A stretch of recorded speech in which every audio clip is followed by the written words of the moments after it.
Hello everyone, it's Professor Lopez once again. We're moving on to chapter 5 this week. And this week we'll be talking about biodiversity and biodomes, which is a pretty interesting topic and it lets us know about the different types of climates that we have, different habitats that we have throughout our environment on this earth. And so I hope that you all enjoy this chapter. Now, some of the things that we're going to be covering in this chapter are the 9 major terrestrial biomes and what their conditions are and what their distribution of content and resources is as well. How does verbal stratification differentiate life zones and oceans? Why are coral reefs, mangroves, estuaries, and wetlands biologically important? And as far as we know, what is biodiversity? What are some of the benefits of biodiversity? And lastly, of course, the whole reason why we take this class is understanding the kind of effect that we're having on these various biodomes that exist at this moment. So as usual, most chapters always start with a quote, and this one comes from Baba Diom. It's here, in the end, we can serve only what we love. We will love only what we understand. We will understand only what we are taught. In other words, she brings the point that it's very important to make sure that we have a good understanding of our surroundings, because when we don't understand them, we don't learn to love them, and therefore we start to destroy and depreciate a lot of the things around us, including our environment. It's a very interesting quote that I think definitely applies to us today, and it's something that we should take into consideration, and have some importance to that quote. Now, this chapter talks about, it has a particular case study that as most of the chapters do, and here it's looking at forest responses to global warming. Now, again, as I mentioned early on in this semester, I know global warming is a very hot button issue because not many people believe it to be true. There are a large number of people that do believe it to be true. However, again, there are the climate change deniers that are out there as well. And so here we're looking at how biological communities respond to climate change. This is one of the great unknowns in environmental science today, and one of the places they look at, of course, is with the forested regions, because we're affecting them in a variety of ways, whether it's through deforestation, through removal of certain species of animal. What kind of effect is that going to have in the long term?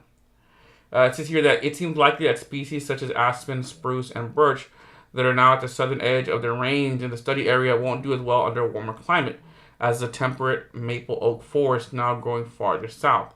And so they're looking at a particular range of trees and what's happening to them depending on their location. And of course, that's going to be one of the topics we're going to discuss in this chapter. So let's take a look first of all at terrestrial biomes. It says biomes are what we call large biological communities. This refers to species of plants and animals and fungi, and everything that exists in the given region is known as a biome.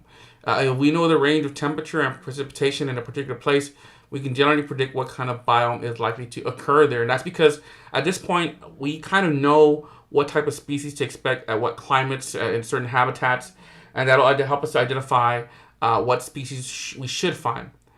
And of course, an important characteristic of each biome is its biodiversity, or the number and variety of different biological species that live there. Some biomes are very diverse. They can control and hold a lot of different species of plant and animal life, while some are very barren, like places like deserts and like in the Sahara and Sierra Nevada, very very hot places which have a very they lack in diversity because their biome cannot support much life.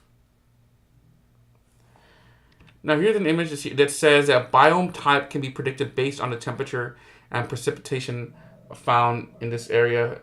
Biomes most likely to occur in the absence of human disturbance or other disruptions according to average annual temperature and precipitation. Here we see, for example, that in places that are very wet and hot, we will find tropical rainforests, while places that are very dry and have very low precipitation are gonna be more like desert areas. And places that we live in, for example, like if you were to look at this chart here, and if I were to ask you to identify where it is that we fall on this in this map here, I would say that we probably fall under, grassland, tropical thorn scrub and woodland, some savanna, and depending on what parts of Texas you're in, of course, you might see some temperate forest and some boreal forests. But because we tend to be in a very dry to wet region here in Texas, that's not extremely hot, but of course it's not cold either. So we definitely see more of the temperate forest, tropical seasonal forest kind of biome here in Texas. Now, of course, this is a world map, and you can see how different parts of the world have different types of biomes that kind of fall in line as far as where they're located on the map. For example, all northern and southern parts of the map, where it tends to be colder because we're very close to the poles, you tend to find a lot of montane grasslands and scrublands, as well as boreal forests and tundra, because again, it's very cold and it has a different type of precipitation than what we're used to.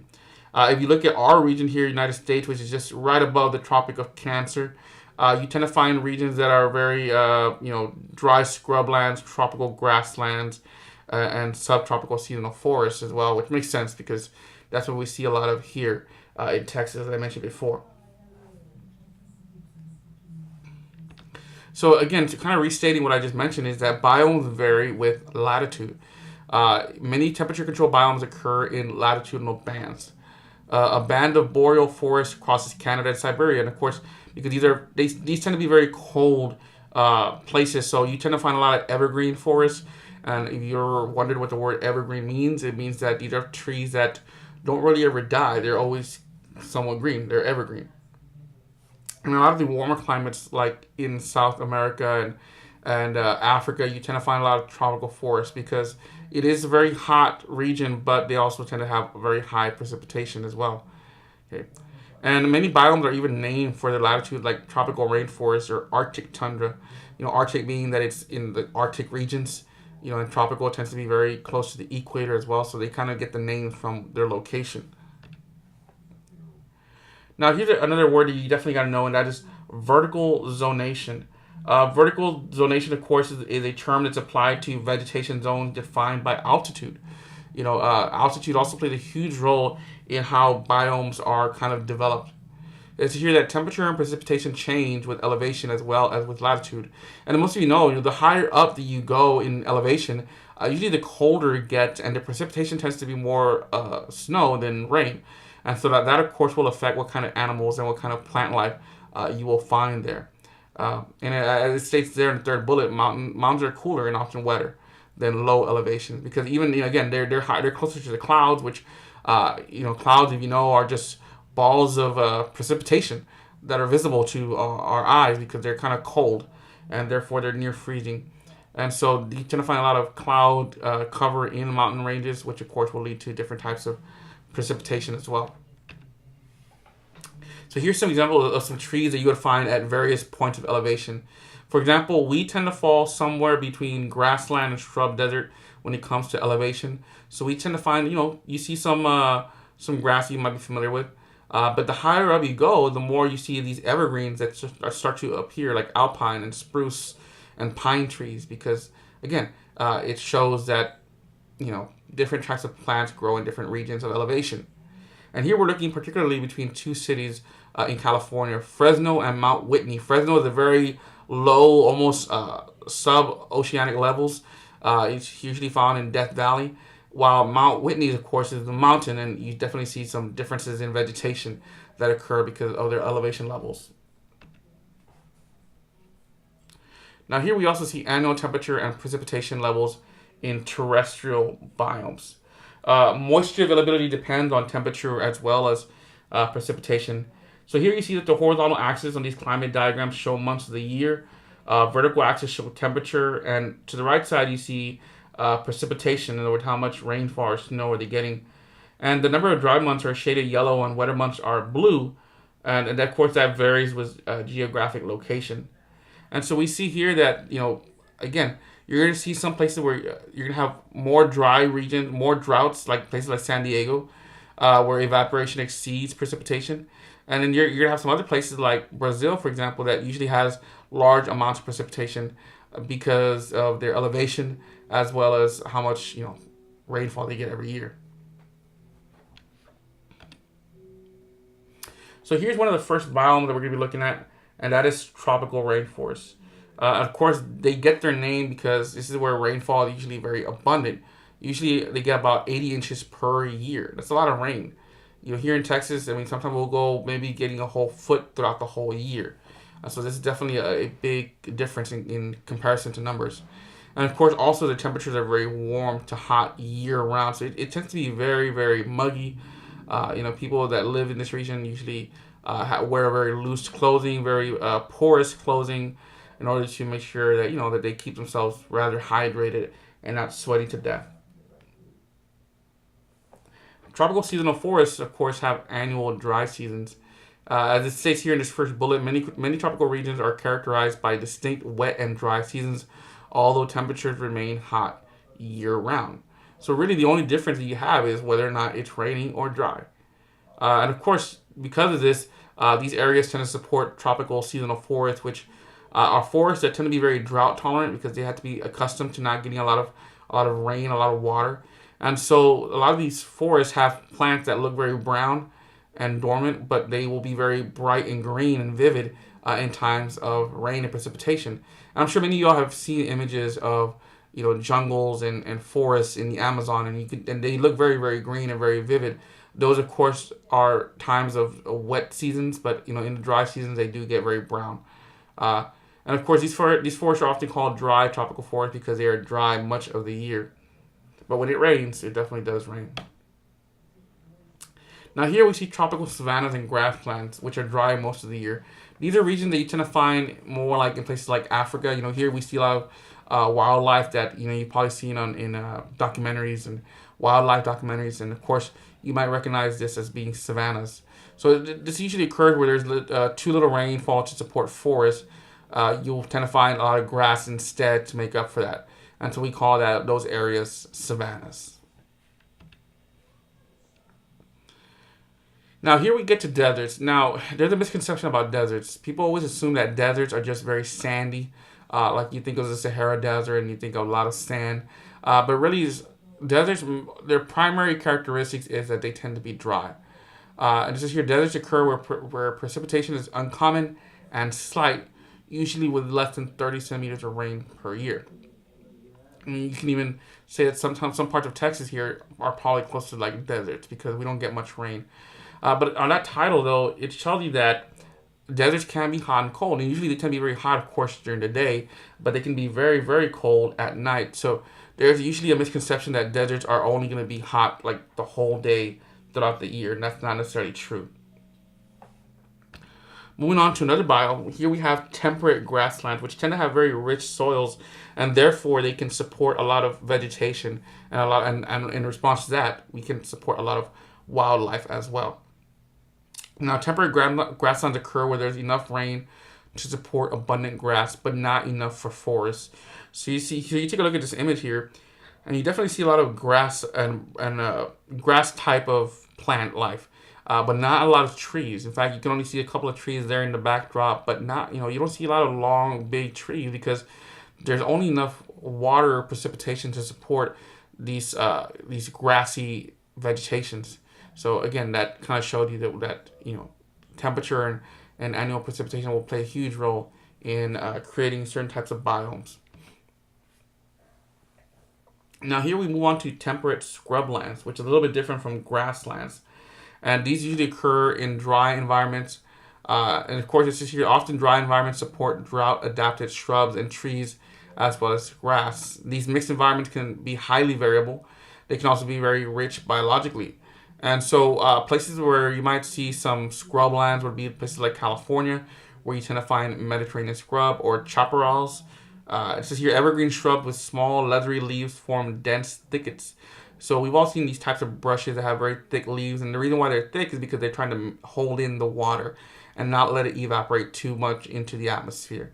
And that'll help ensure their survival. And here we move on to another biome that's called temperate forests.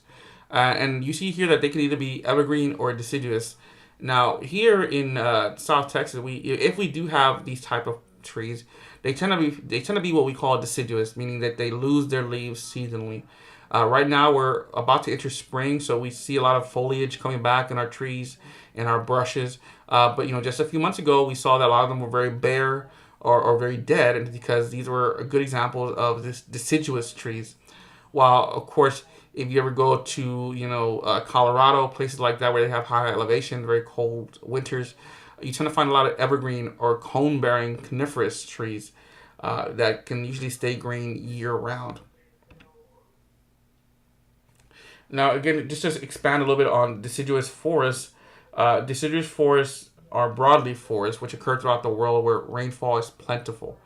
And again, this necessarily wouldn't be here in South Texas, but if you go even northeast Texas, places like near Lufkin, Hallettsville and things like that, or Huntsville, excuse me, you tend to find a lot of broadleaf forests there because they usually tend to have more rainfall than our region does.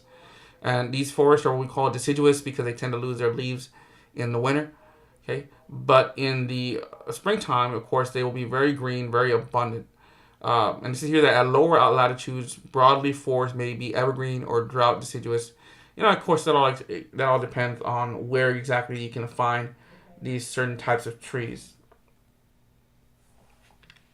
Now, here the next slide talks about coniferous forests. As we mentioned, these are the cone-bearing trees, and they tend to occur where moisture is limited.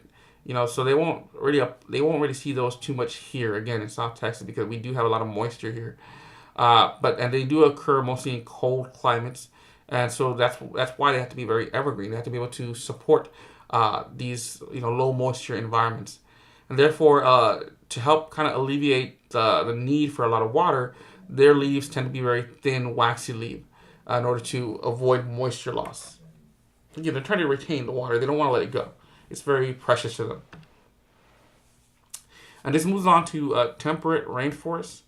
It says here the coniferous forests of the Pacific coast grow in extremely wet conditions. So we think of places like Seattle or Washington or Oregon. It says here the wettest coastal forests are known as temperate rainforests. Cool, rainy forests often enshrouded in fog. And if you've ever seen the movie Twilight, I'm sure some of y'all have seen Twilight before, you'll notice that that's set, I believe it's in the Northwest Pacific regions. And, it tends to be very wet there. It rains a lot of time throughout the year. And so therefore they have a very temperate rainforest biome. Now here we run into what's called boreal forests. Boreal forests tend to lie north of the temperate zone, okay, which means that they lie about 50 degrees, 60 degrees north latitudes. And it says here that because conifers can survive winter cold, they tend to dominate what's known as the boreal forest. So again, you look at this image here, and we see mountains, we see a lot of evergreen coniferous trees, and that is a good example of a boreal forest because these can survive these harsh winters. And so some of the dominant trees that you'll find in this region are things like pine and hemlock, spruce, cedar, and fir. And again, you might not recognize some of these names simply because if you've been raised in South Texas all your life, you're not going to be seeing a lot of these trees in your region. And so some of the places where you might find boreal forests are places like Siberia, Canada, and of course the western United States. Now here's an interesting one, and that is tundra. Tundra is a treeless landscape where temperatures are below freezing most of the year. And you're going to find places like this like in Canada, even the northern United States. If you're a football fan, you've probably heard of the game known as the Frozen Tundra or the Ice Bowl, where the Cowboys and Packers played many, many years ago. And they call it the Frozen Tundra because this is a place, in Wisconsin that tends to be very cold a lot of the year. And when that happens, the ground can actually freeze, making it very hard to sustain any kind of vegetation. So therefore, a lot of these areas tend to be very treeless. And these tend to occur in very high latitudes or mountaintops and have a growing season of only 2 to 3 months. So you won't see many green times when you're going to tundras. And this takes us to our next section, which is all about marine ecosystem. And of course, if you hear the word marine, you know that it's talking about water, oceans, and rivers, and things like that. So, and because a lot of these biomes are having to deal with living and growing underwater, they're going to require the use of a lot of photosynthetic organisms to provide oxygen into the water. And a lot of these photosynthesis will be applied through an organism known as phytoplankton, which is a tiny free-floating photosynthetic algae, which often supports a marine food web rather than trees or grasses. So think of these phytoplanktons as the shrubs and the grass of the ocean. They're going to provide a lot of the vegetation and a lot of the energy, the primary energy that will provide life to a lot of the other organisms in the body of water. And to see here in oceans, photosynthetic activity tends to be greatest near coastlines where nitrogen, phosphorus, and other nutrients wash offshore and tend to fertilize primary producers. And this is where you're going to find a lot of the lush vegetation. Once you get deeper into the ocean, it's very, very hard because it submerges many feet, miles down, and you're not gonna have a lot of sunlight. Therefore, you can't really produce a lot of photosynthesis. And so here we see some satellite measurements of primary productivity in the oceans. Primarily, they're looking at the chlorophyll levels on both ocean and land. Dark green to blue land areas have very high biological productivity, while the dark blue oceans, anywhere that looks dark blue, it says here they have little chlorophyll and therefore are biologically impoverished. And so anywhere we have light green to yellow zones are biologically rich. And again, you tend to find this a lot in the coastlines. And this is where you have a lot of the photosynthesis that will power the ocean. They're mostly going to be found near bodies of land as opposed to bodies of water. Now this next slide, it's titled, it says here, open ocean communities vary from surface to hadal zone. And that has to really to do with the depth of the ocean and, of course, the proximity to shore. Ocean system can be described, as it says here, by depth and shore. And so you have two zones, which are called the benthic communities, which occur on the bottom. And then, of course, pelagic zones are the water column. Okay. And now the epipelagic zone has photosynthetic organisms, and then, of course, below are the mesopelagic and bathypelagic zones. And then, of course, the deepest layers are known as the abyssal zone or the abyss, if you ever heard of the abyss. And the deepest part is known as the hadal zone.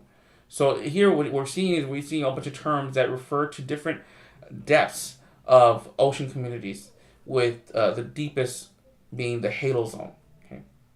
And while the top region tends to be the epipelagic, where you have a lot of photosynthetic organisms.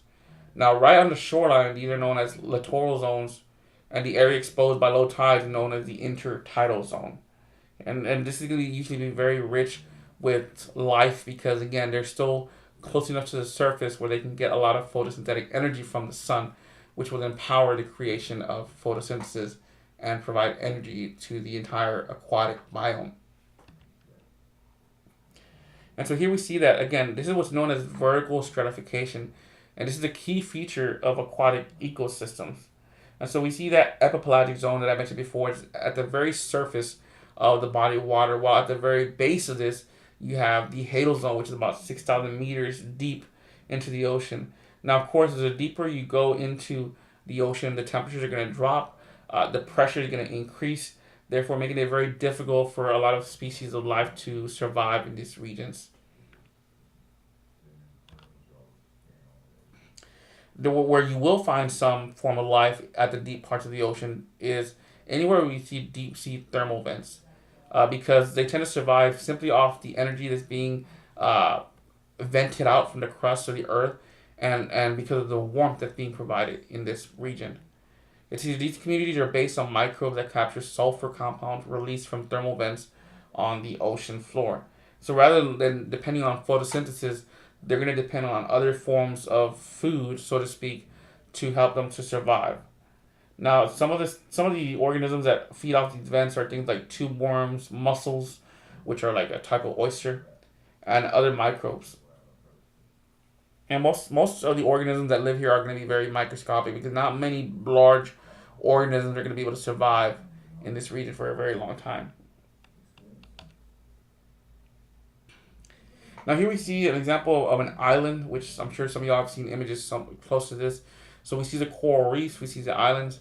Coral reefs, of course, are among the best known marine systems because they tend to provide a lot of photosynthetic energy while allowing various species of aquatic life to live in these coral reefs. I see here that they're the best known marine system because of their extraordinary biological productivity and their diverse and beautiful organisms. But as some of y'all know, of course, we are really affecting coral reefs in a negative way, and therefore we're depleting them in large numbers. So it's something that we have to be aware of. This process is known as coral bleaching or the whitening of reefs due to stress, often followed by coral death. And this is a growing and spreading problem that is worrying many scientists because, again, if the coral reef goes, so does all the diversity, all the biological life that's supported by these coral reefs. Now, as you move into the shores, depending on what region you're in, you also find what's known as mangroves, which are a diverse group of salt-tolerant trees that grow along warm, calm marine coasts around the world. And now, again, these have to be very resistant to the salt because, I mean, of course, the ocean is mostly composed of salt water, and most plants don't seem to thrive in salty conditions, but these mangroves do. They're able to kind of, do without having to process the salt. Now, as you move further inland from the tidal shore, you run into what's known as estuaries and salt marshes. Estuaries are bays where rivers empty into the sea, and you have a mixture of fresh water with salt water, so it's a very turbulent region. However, there are certain species of life that thrive in these regions. And of course, we have salt marshes, which are shallow wetlands flooded regularly or occasionally with seawater, and usually occur on shallow coastlines, including estuaries. So, again, one of the key differences between salt marshes and estuaries and other bodies of water that we're used to seeing, like, in rivers, is that most rivers and lakes, of course, are known as freshwater because they don't really contain a high salt concentration, while these estuaries and salt marshes, because of their proximity to the ocean, they will be very salty.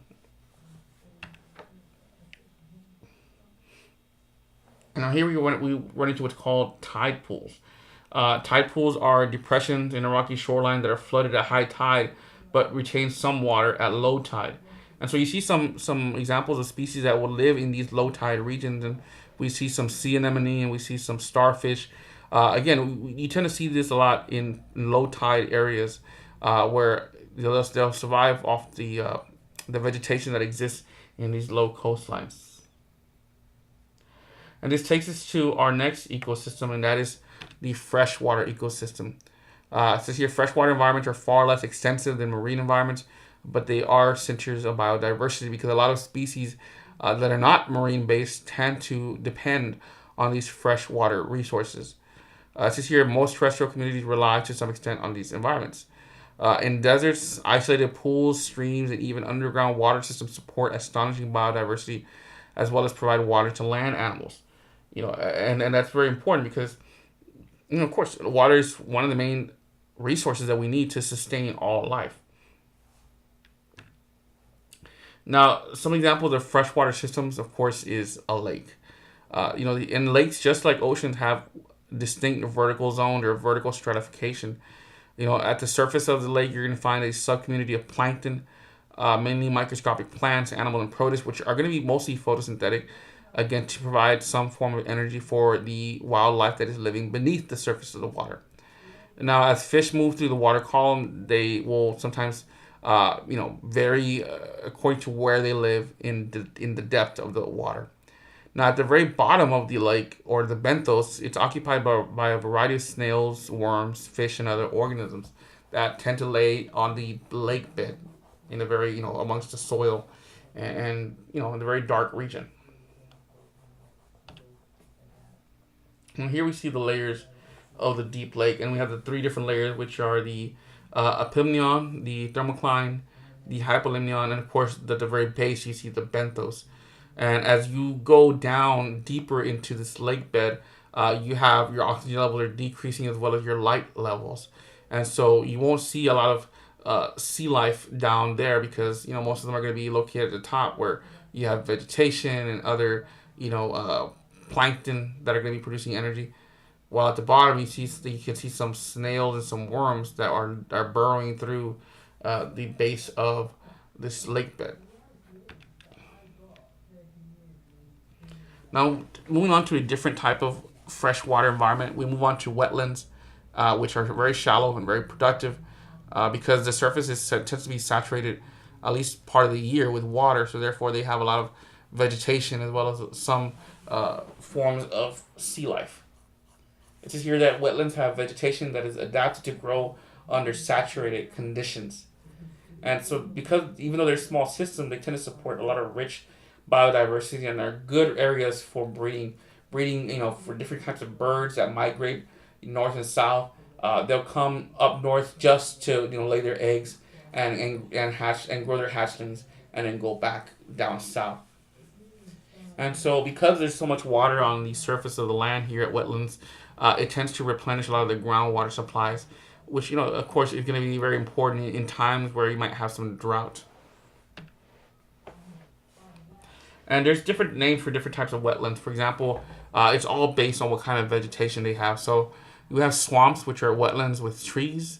You have marshes, which are wetlands without trees. And then you have bogs, which are areas of water-saturated ground, usually composed of deep layers of undecayed vegetation known as peat. And so some of y'all, depending on where you've traveled here in the U.S., you've probably seen all three types of wetlands before. The swamp is usually seen in places like Louisiana, while even here in Texas, you can definitely find marshes and bogs, depending on where it is that you go.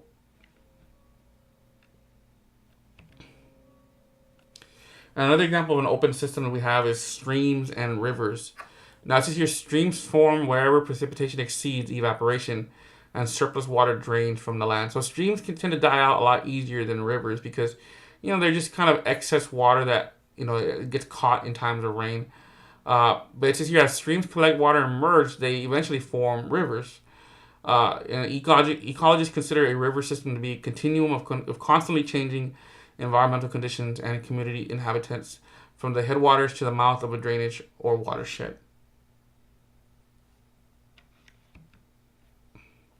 So now we get to a very important section of this chapter, and that has to do with biodiversity. And now, as we mentioned before, the definition of biodiversity simply is the variety of living things that you might find in any given area.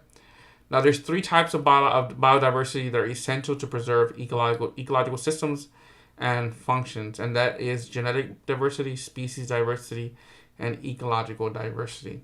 And of course, here we're being given the definitions of these various types of diversity.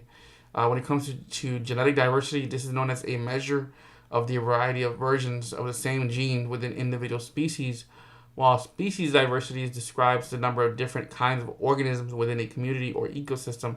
And then lastly, we have ecological diversity, which refers to the richness and complexity of a biological community. So as you keep going down this list, the types of species that you're referring to just broadens. Genetic diversity has to do really with a single type of species, while species diversity has to do with the kind of organisms that you will find in an ecosystem. And it just keeps building up from there. For example, most of the commonly seen types of animals or insects that we find are things like invertebrates and insects. They make up more than half of all known species. Different types of ants, scorpions, butterflies. Any kind of insect really. You're going to tend to find a lot of these throughout the world, and they're all somewhat different. Therefore, they make up their own species.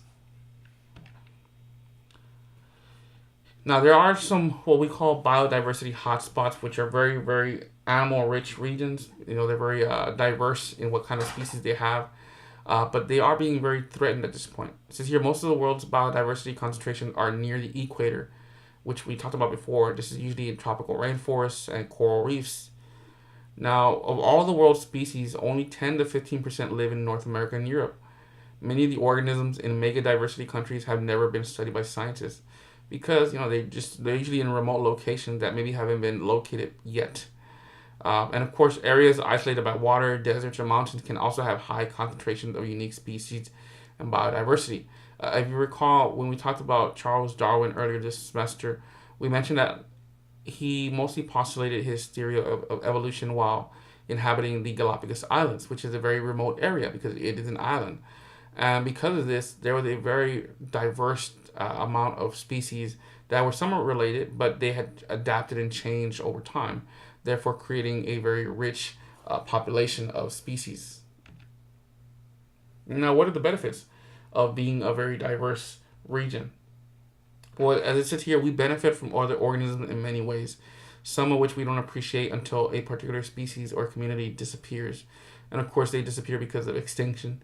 They either get hunted to death or their region is damaged beyond repair, and of course, they cannot survive the extent of the damage. Now, it says here, even seemingly obscure and insignificant organisms can play irreplaceable roles in ecological systems or be the source of genes or drugs that someday may be indispensable. I'll give you an example of this. Bees right now are a big issue because most of us are scared of bees and we will kill one as soon as we see one. But they play a huge role in the ecosystem in being able to spread pollen, being able to fertilize different plant life, and by almost nearly killing them at this point right now. If they were to go extinct for whatever reason, we would have a very difficult time in fertilizing all the plant life that we have on this earth. Therefore, it's very beneficial that we maintain our biodiversity. And so here we see some examples of biodiversity hotspots, which you notice here that they tend to be found in very tropical or Mediterranean climates and on islands, coastlines, or mountains where many habitats exist and physical barriers encourage speciation. For example, you look at anywhere that you have a large green region, like in the coastlines, South Mexico, Central America, Cuba, places like that, where again they're going to be very rich in species diversity. And diversity, these biodiverse regions are going to provide a lot of food and a lot of medicine. It's here that wild plant species can make important contributions to human food supplies. Genetic material from wild plants has been used to improve domestic crops. And again, we haven't really even studied every single plant species available as far as what their benefits would be to us, humankind. And so we have to make sure that we maintain their level of survival to make sure that we can study them and see what kind of benefits we can glean from these various species of plant life and animal life. Now, as I mentioned before, bees, moths, bats, and other organisms provide they play a huge role in pollination and being able to make sure that the world's agricultural crops continue to thrive. And then lastly, of course, a lot of our pharmaceutical drugs come from deriving certain chemical compounds from a lot of plant species and microbes, which we definitely need to keep us alive. And of course, biodiversity here, it says that it can aid ecosystem stability.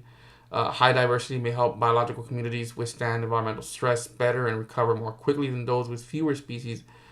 And since we don't fully understand the interrelationship between organisms, we often are surprised and dismayed at the effects of removing seemingly insignificant members of biological communities. So, in other words, even what might seem like the most insignificant member of a community, if you remove it, you will tend to find out what its role was in that region. And of course, hopefully, it won't be too detrimental to the to not being there. But of course, you don't find out until it actually happens.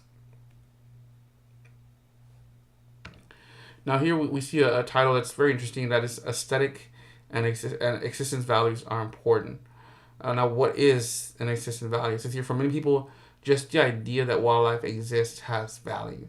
For example, when you go buy a house or want to live in an apartment complex, sometimes the price of the house or the price of the apartment complex will be high if it lives in a very lush looking region that's very diverse, because people want to be able to see some nice plants, some nice animals, and therefore it increases the value of the overall place.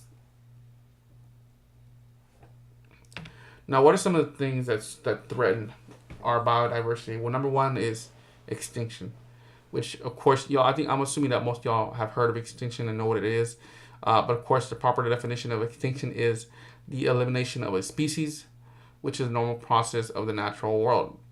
However, because of our interference with a lot of these species, we are accelerating the rate of extinction of a lot of different species of animals and plants. It says here, in geological history, extinctions are common.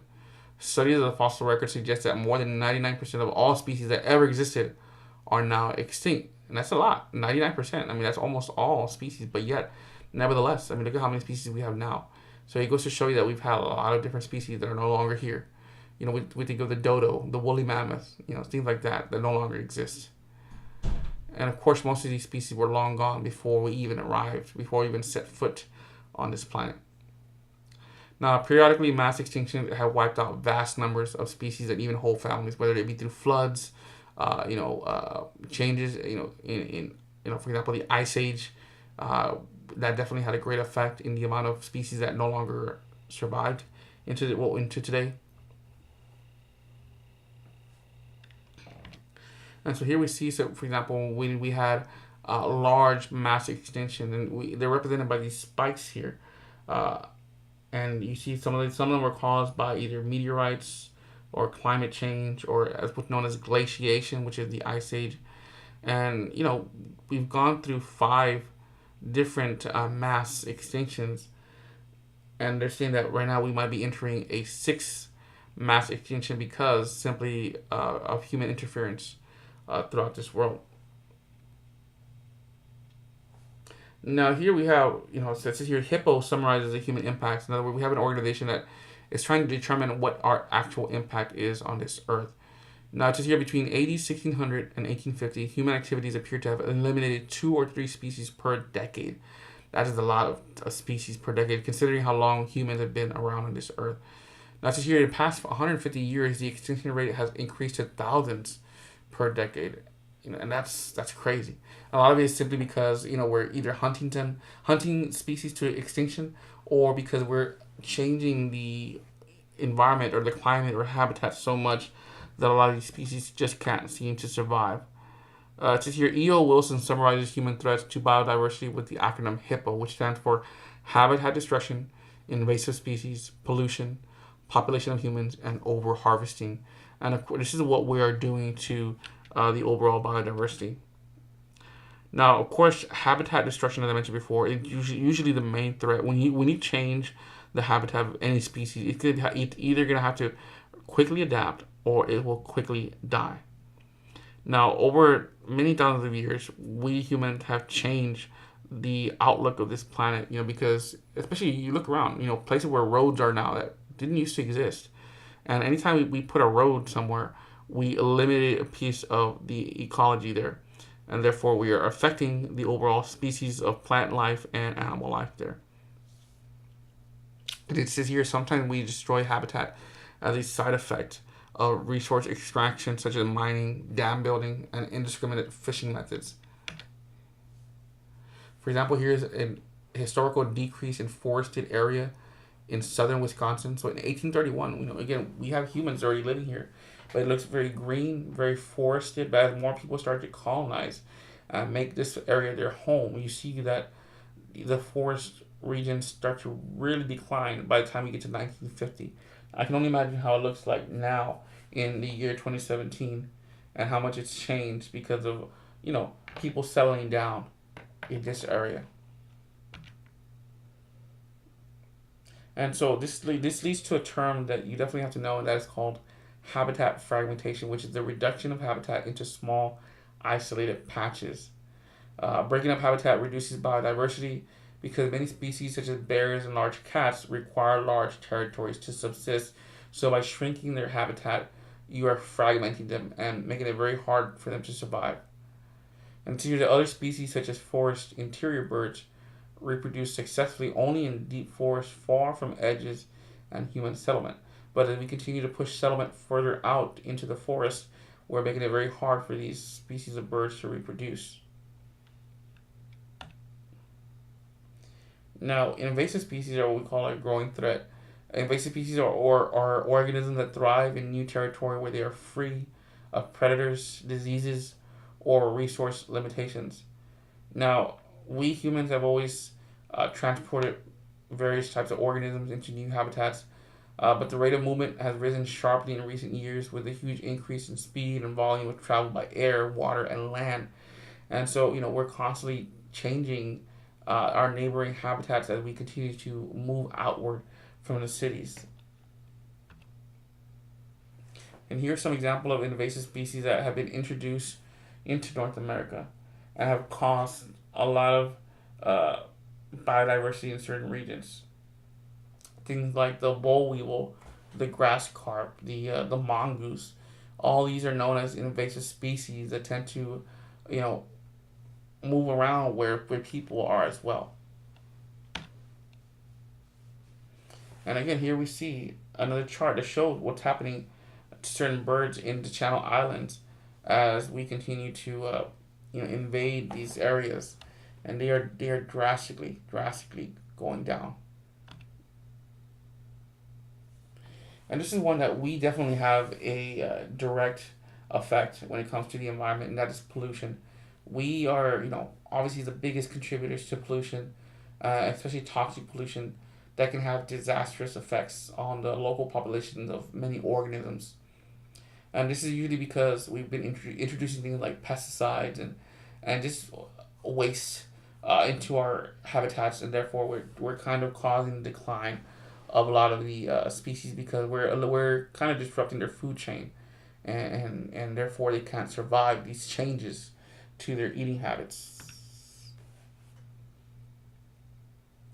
And this is something I talked about just a few slides ago. But as we continue to grow outward from our cities, we're having to consume a lot of resource, a lot of space, and therefore every time that we increase a town, for example, like Austin, we always see that Austin is growing so much.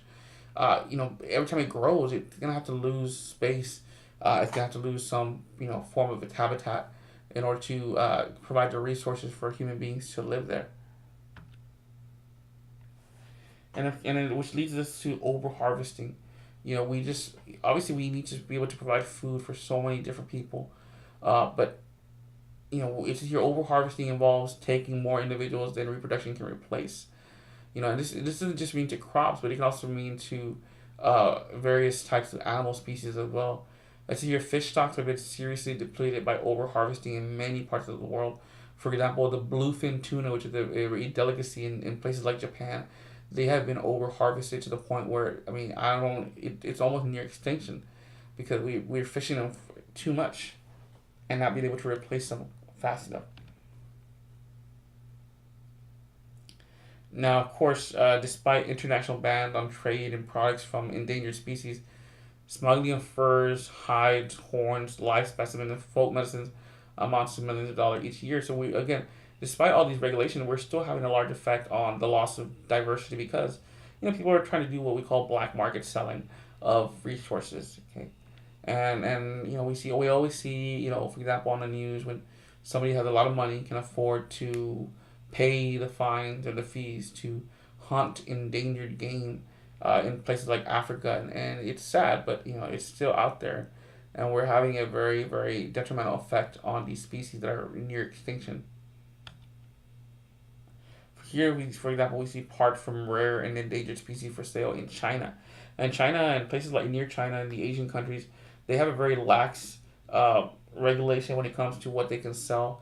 Just recently, I believe they made ivory illegal to sell in places like China, which they're one of the few countries that was still holding on to keeping it illegal status.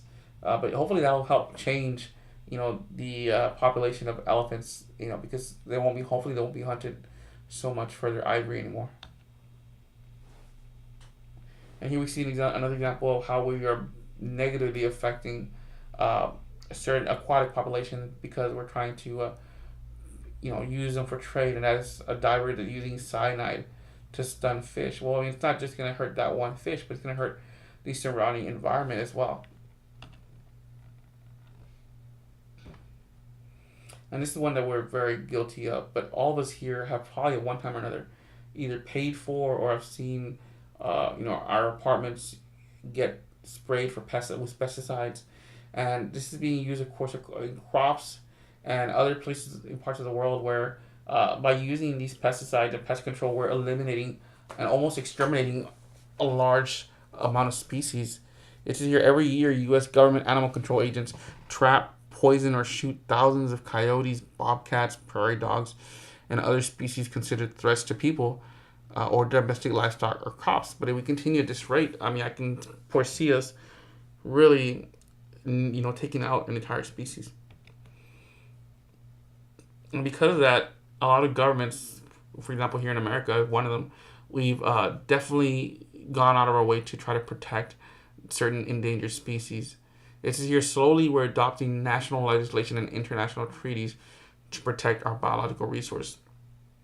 Places like parks, wildlife refuges, nature preserves, zoos, and restoration programs have been established to protect nature and rebuild depleted populations. For example, the American bald eagle is an example of an endangered species that has been kept safe because of certain rules and laws that are out there.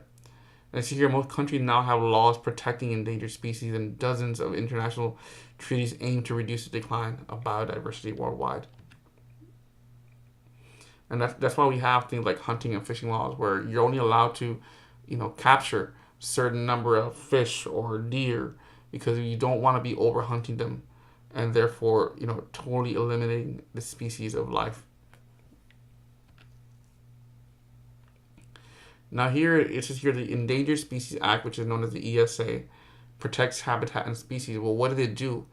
Well, it provides, number one, a criteria for identifying species at risk. 2, direction for planning for their recovery. 3, assistance to landowners to help them find ways to meet both economic needs and the needs of a rare species. And 4, enforcement of measures for protecting species and their habitat. So through the combination of all these 4 different traits, we're hoping that we can continue to help these endangered species to flourish once again.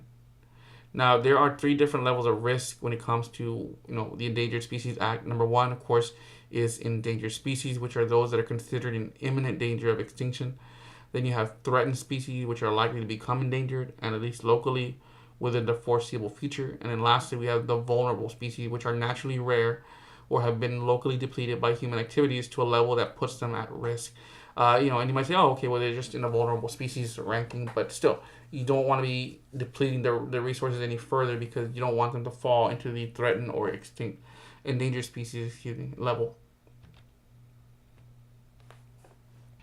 Now here, while the Endangered Species Act only focuses on American laws, we do have places like the International Union for Conservation of Nature and Natural Resources that is doing its job to preserve species of plant and animal wildlife at the international levels. But since it has no direct jurisdiction, it's very hard to kind of enforce these rules and these laws. Now, of course, it's one thing to protect certain species loss, but it's another thing to try to help them recover. We see zoos, for example, like that trying to get pandas to be more active, sexually speaking, because in their natural habitat, which is being destroyed, they're not able to replace themselves efficiently enough.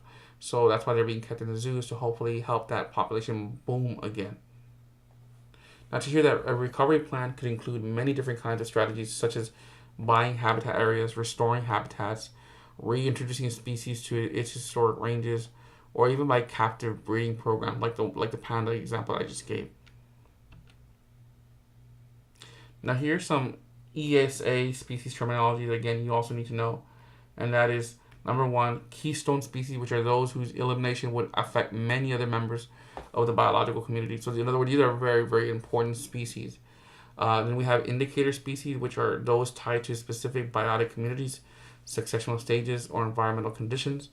We have umbrella species, which require large blocks of relatively undisturbed habitat to maintain viable populations. And then lastly, we have flagship species, which are especially interesting or attractive organisms to which people react emotionally. Okay. So maybe they might not necessarily provide a lot of resource to their environment, but nevertheless, they're still very important. And so here we see the bighorn sheep, which is a charismatic species that has been listed as endangered. So here, the charismatic species are easier to get listed than obscure ones, And as far as why they're called charismatic, you look at it here, and if you look at its personality traits, it does have a very charismatic way of living, and therefore, they're very important as part of their ecological contributions to their environment. Now, this is a big one here, and that is landowner collaboration, because we have those people that afford to have many, many thousands of acres of land, and sometimes you have those landowners that simply don't want to collaborate with the government because they don't want nobody telling them what to do. But when you get those good owners that will help the federal, state, and local agencies to, continue to protect their species of plant and animal life, it can be very helpful. It's here that many landowners and communities appreciate the value of biodiversity on their land and like the idea of preserving species, and that's good. Of course, that's not always the case for every single, landowner.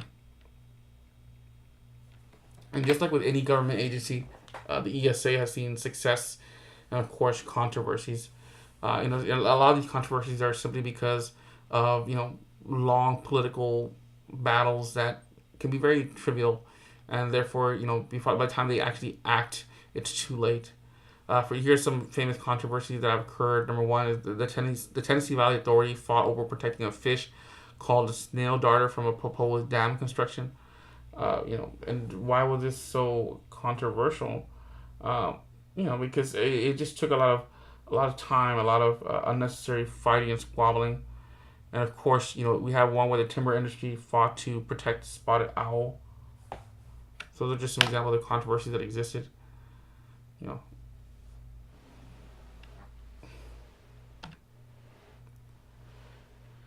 And I mentioned before, many countries are now getting on the ball when it comes to protecting their species around them, and therefore they're enacting a lot of different laws just to try to keep, this life preserved.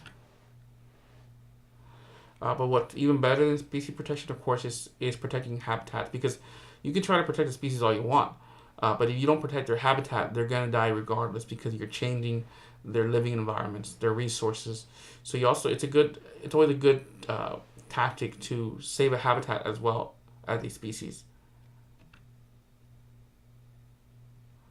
And here we see an example where sometimes protected lands do not contain the highest species diversity.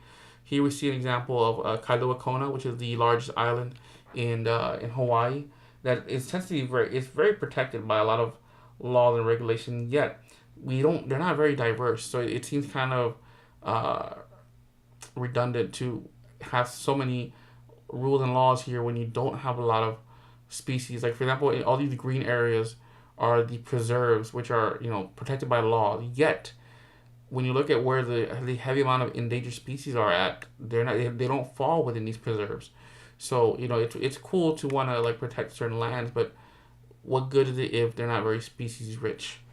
And so that's why you have to be very careful when you are creating these laws, that you realize that what species are you protecting other than just a habitat. Yeah. So here are some management principles for protecting that biodiversity in the future that were created by conservationist R.E. Grumbine. And they had 4 principles for protecting biodiversity in a large-scale, long-range approach. Number 1 is to protect enough habitat for viable populations of all native species in a given region. Manage at the regional scale large enough to accommodate natural disturbances. Plan over a period of centuries, not just short term, but really plan long term, so that species and ecosystem can continue to evolve. And then lastly, allow for human use and occupancy at levels that do not result in significant ecological degradation. So again, in conclusion, this is a very important chapter because it does talk about, first introduces us to the different types of biomes that exist, but also understanding that these biomes tend to be very diverse in the type of species and life that you find there. And of course, it's very important that we conserve these habitats as well as the species that are being threatened by a variety of factors, but most importantly, the main factor is us, human beings. So what are we doing to our habitats, to our species? And so we need to make sure that we continue to pass good laws that are going to protect these species. So that concludes this chapter. Of course, make sure that you follow up in your assignments folder to see what you have for the assignment for this week. Thank you again, and I hope that you all have a great week.